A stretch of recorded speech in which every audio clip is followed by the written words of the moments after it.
substansi lanjutan 2, laporan konsolidasi dengan metode ekuitas bagian kedua.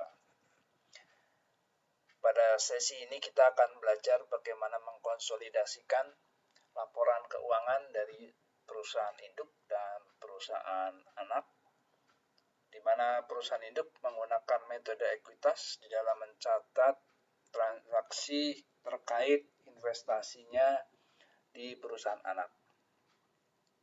Kita akan menggunakan contoh yang sangat disederhanakan.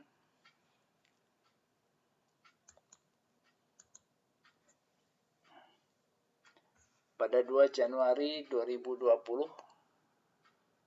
PT Induk dan PT Anak didirikan dengan mengeluarkan modal saham masing-masing sebesar Rp2.000 dan Rp1.000, yang terdiri dari 2.000 lembar saham dan 1.000 lembar saham, masing-masing Rp1 per lembar nilai parinya. Pada awal Januari 2020 itu juga PT Induk membeli 100% saham PT Anak seharga Rp1.200 dengan tunai. Selama tahun 2020, PT Induk dan PT Anak memperoleh laba masing-masing sebesar Rp500 dan Rp600. Pada tahun 2020 tersebut, PT Induk dan PT Anak membagikan dividen sebesar 50% dari laba. Neraca PT Induk dan PT Anak sebelum akuisisi adalah sebagai berikut di sebelah kanan. Kita akan membuat kertas kerja konsolidasi pada tanggal 31 Desember 2020 dengan jurnal eliminasi dan penyesuaian. Yang kita lihat ini adalah neraca awal, di mana belum terjadi transaksi apapun selama tahun 2020 tersebut. Tahun 2020 ada transaksi akuisisi saham PT Anak oleh PT Induk, kemudian perolehan laba, dan pembagian dividen. Ketika transaksi itu akan kita masukkan, kita update ke dalam neraca awal ini. Setelah itu kita akan melakukan konsolidasi antara laporan keuangan PT Induk dan laporan keuangan PT Anak.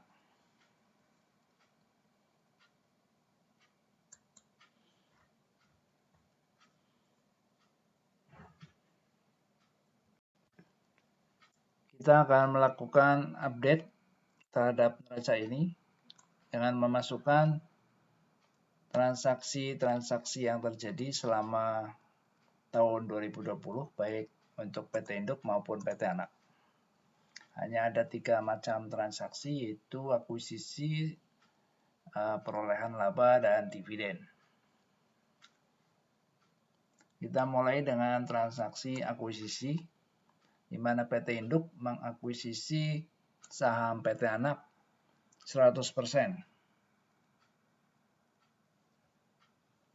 Jurnalnya adalah investasi ekuitas pada aset, investasi ekuitas di debit, aset di kredit. Dengan demikian ada penambahan akun aset investasi ekuitas atau investasi saham sebesar 1.200, mengurangi aset sebesar 1.200. Nah, kita lihat bahwa modal saham PT Anak sejumlah Rp1.000 ini dicatat pada buku PT Induk sebagai investasi ekuitas senilai 1.200.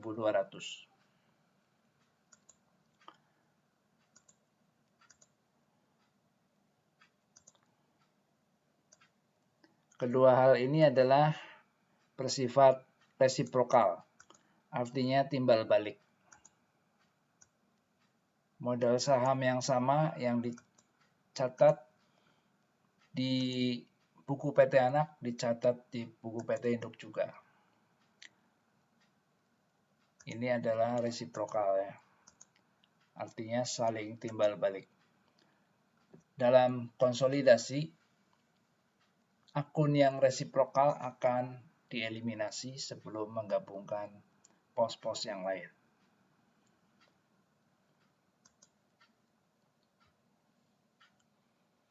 Kemudian kita akan mengupdate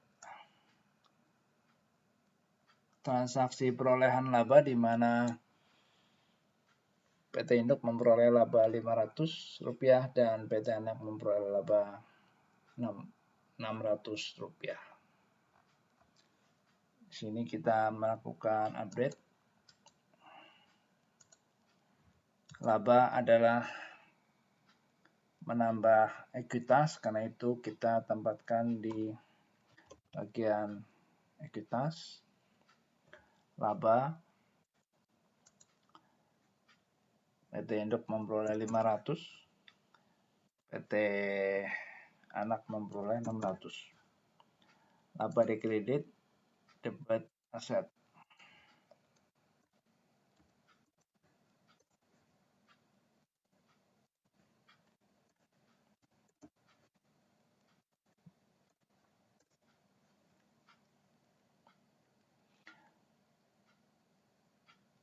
Angka yang berwarna merah di sini adalah menunjukkan saldo kredit atau angka kredit. Yang berwarna hitam adalah debit. Kemudian kita lihat dalam metode ekuitas, perolehan laba dari perusahaan anak akan dicatat di induk perusahaan sebagai pendapatan investasi yang menambah investasi ekuitas bagi PT Induk. Jadi kita lihat yang berwarna jingga atau orange ini adalah transaksi yang merupakan cerminan atau reflektif dari keadaan yang ada di PT Anak. Jadi bukan transaksi yang sesungguhnya di PT Induk, melainkan dia mencerminkan transaksi yang terjadi atau keadaan yang terjadi di PT Anak. Itu PT Anak memperoleh laba sebesar 600, di PT Induk dicerminkan dengan mengakui pendapatan investasi sebesar 600 yang menaikkan investasi ekuitasnya sebesar 600. Jadi debit investasi ekuitas, pendapatan investasi kredit 600. Pada waktu melakukan konsolidasi penggabungan antara dua laporan keuangan, transaksi semacam ini tidak diakui, harus dieliminasi. Karena ini adalah transaksi bukan transaksi yang real ya, ini adalah transaksi bayangan ya, cerminan atau reflektif. Namun di buku PT Induk transaksi ini tetap dicatat.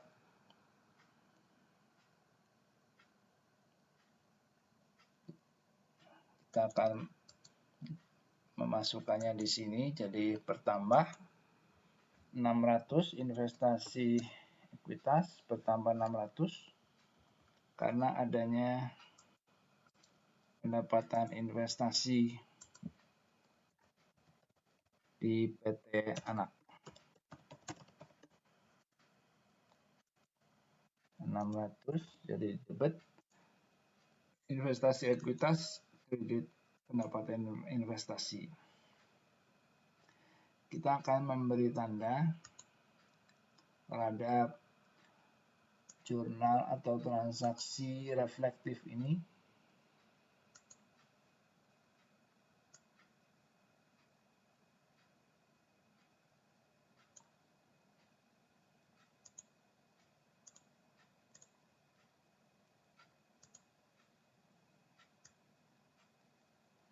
kita akan memberi tanda bahwa jurnal ini, kedua akun ini adalah cerminan dari ini, dari laba di PT Anak ya, dari laba PT Anak tercermin di PT Induk sebagai pendapatan investasi dan menambah investasi ekuitas. Ini adalah transaksi reflektif ya. Transaksi reflektif.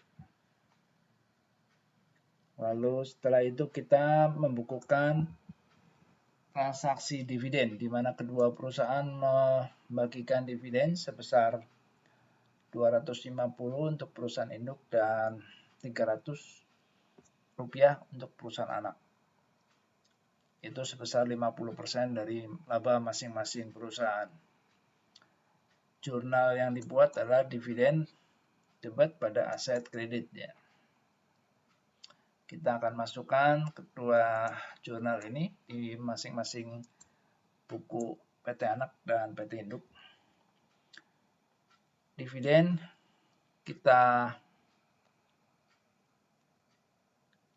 kita masukkan di sini. Dividen kita masukkan di kelompok ekuitas ya, karena dividen itu mengurangi laba ya, mengurangi laba. Walaupun dividen itu bersaldo debit, dia ada di ekuitas ya sebagai pengurang ya. Di sini dividennya adalah 50% dari 500 ya, yaitu 250. Di sini adalah 50% dari 600 yaitu 300. Ini adalah saldo atau angka debit, angka berwarna hitam.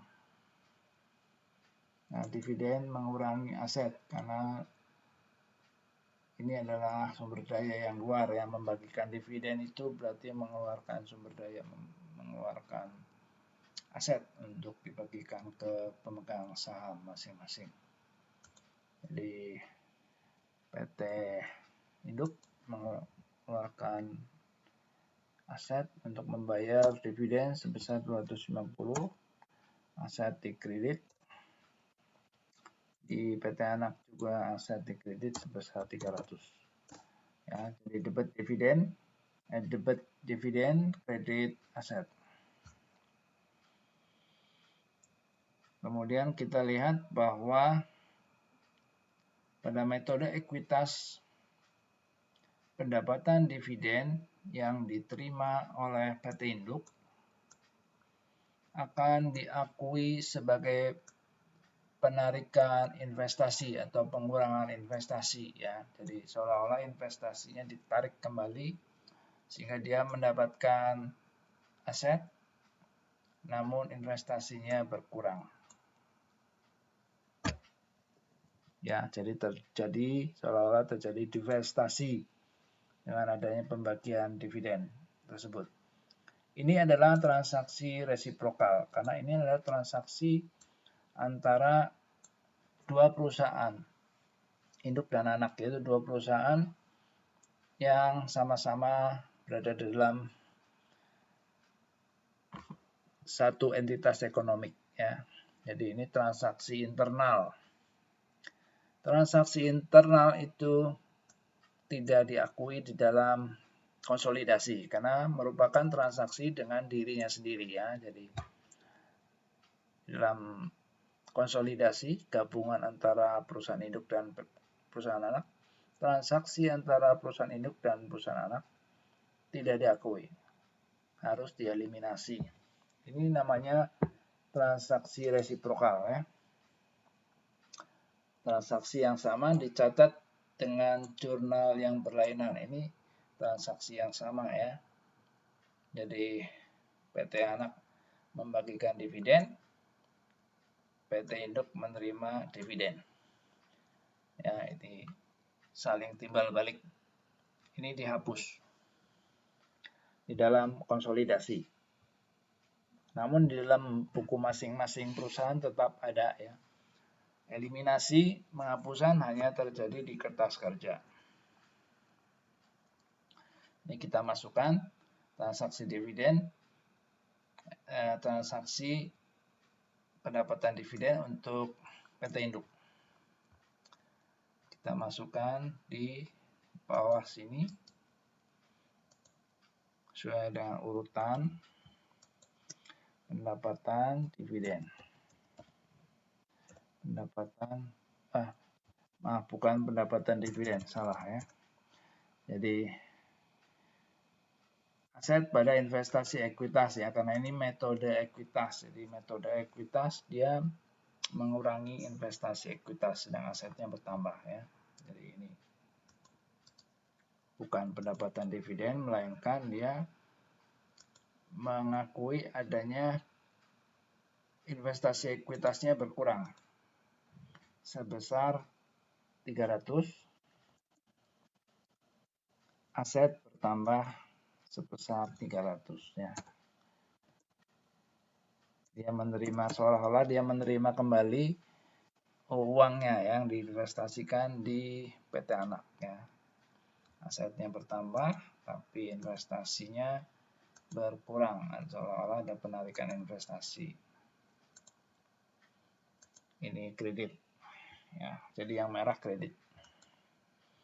Nah, kita beri tanda lagi untuk transaksi yang sifatnya resiprokal, timbal balik yang harus dieliminasi. Transaksi yang resiprokal adalah dividen dan investasi ekuitas ya. Jadi perusahaan anak membagikan dividen, dibukukan sebagai dividen, tapi di perusahaan induk dibukukan sebagai pengurang investasi ya. Jadi ini adalah transaksi yang sama ya, dicatat di dua perusahaan atau transaksi antar perusahaan, intercompany transaction ya, transaksi internal. Kita beri tanda agar mudah diidentifikasi. Nah, sudah jelas. Nah, jadi sudah masuk semua jurnal ya, akuisisi sudah masuk, laba sudah masuk, pengakuan laba PT Anak oleh PT Induk sudah masuk, jurnal dividen masuk, jurnal pendapatan pengakuan dividen oleh PT Induk masuk juga. Ini adalah laporan keuangan PT Anak dan PT Induk ya, yang siap untuk dilakukan konsolidasi ya. Konsolidasi antara dua laporan keuangan ini.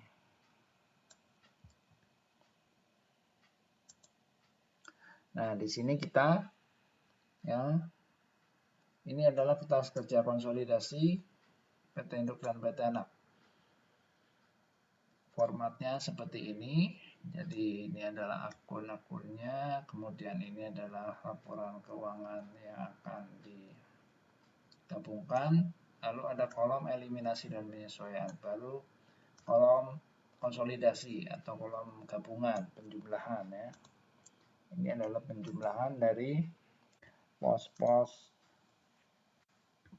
yang sama di dua buku, di dua laporan keuangan ini ya. Nah, kita akan melakukan eliminasi ya. Jadi sebelum digabungkan pos ini dan pos ini, sebelum dijumlahkan harus dieliminasi dulu akun-akun yang sifatnya resiprokal dan reflektif seperti yang telah kita lihat tadi ya. Jadi yang pertama yang resiprokal adalah ini ya tadi ya. Jadi modal saham PT Anak resiprokal dengan investasi ekuitas di PT Induk ya. Modal saham di PT Anak resiprokal dengan investasi ekuitas di PT Induk ya. Karena modal saham PT Anak merupakan investasi ekuitas di Induk. Ini dihapus ya, jadi dieliminasi. Jadi ini debit harus dikredit, ini kredit, yang ini kredit, ini di debit ya. Namun kita lihat bahwa jumlah debit dan kredit ini tidak sama. Ini menandakan adanya goodwill dan atau NCI atau non controlling interest atau kepentingan non pengendali ya. Kita akan melihat apakah ada goodwill atau kita akan menghitung goodwill-nya. Goodwill adalah harga 100% akuisisi dikurangi 100% nilai wajar ekuitas ya. Harga 100% akuisisi otomatis 1.200 ini karena ini adalah harga 100% saham PT Anak ya, 1.200. Harga 100% akuisisi dikurangi 100% nilai wajar ekuitas. Nilai wajar ekuitas adalah ini modal saham ya, karena ekuitas di PT Anak dan PT Induk awalnya hanya ada modal saham saja. Jadi kita lihat 1.200 dikurang 1.200. 200 merupakan goodwill. NCI ada. Kita lihat bahwa kepemilikan PT Induk dan PT Anak kepemilikan PT Induk di PT Anak adalah 100%. Artinya tidak ada pemegang saham lain di PT Anak selain PT Induk. Jadi tidak ada non-controlling interest. Artinya non-controlling interestnya 0. Jadi kita sekarang sudah mendapatkan angka goodwill.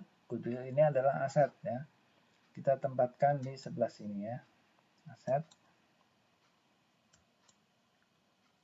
Jadi jurnalnya adalah seperti ini ya, jurnal akuisisi, jurnal eliminasi. Modal saham dieliminasi, investasi ekuitas eliminasi, timbul goodwill ya. Timbul goodwill. Karena ada kelebihan harga akuisisi di atas investasi ekuitas, di atas ekuitas ya. Selisihnya adalah goodwill. Goodwill 200. Jadi yang warna hijau tua ini ya.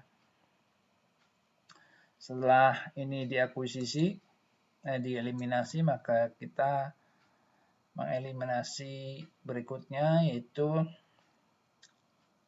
ini ya, yang resiprokal juga ya, dividen dengan investasi ekuitas di sini ya. Dividen debit, investasi ekuitas kredit yang di sini ya. Jadi ini harus dieliminasi ya. Dieliminasi dengan membaliknya. Ini kredit harus di debit 300, 300 debit harus di kredit ya. Jadi ini adalah ayat pembaliknya. Seperti ini yang kuning. Ya, ayat jurnal eliminasi dari transaksi resiprokal. Ya, jadi investasi ini angkanya salah, ini 300 ya harusnya. Jadi investasi ekuitas PT Anak debit 300, dividen kredit 300. Itu eliminasi ya, eliminasi dari jurnal yang ini ya. Nah, dieliminasi. Ini dan ini. Ini salah angkanya yang 300 ya. 100.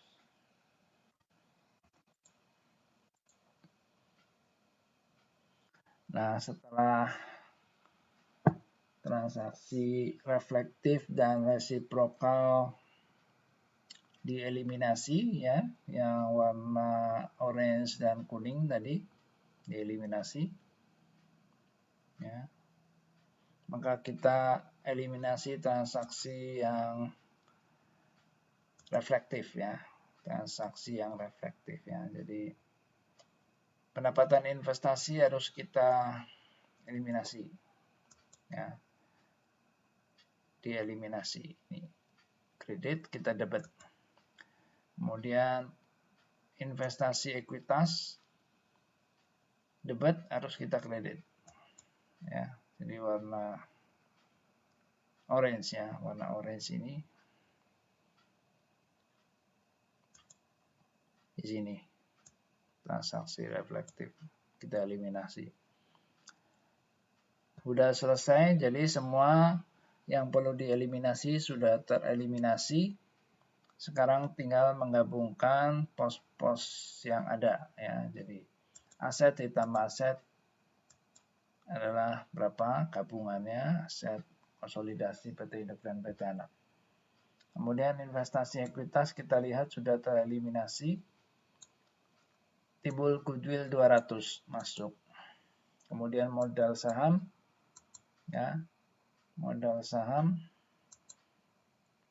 ya, modal saham PT Anak tereliminasi karena ini resiprokal dengan ini. Tinggallah modal saham induk. Laba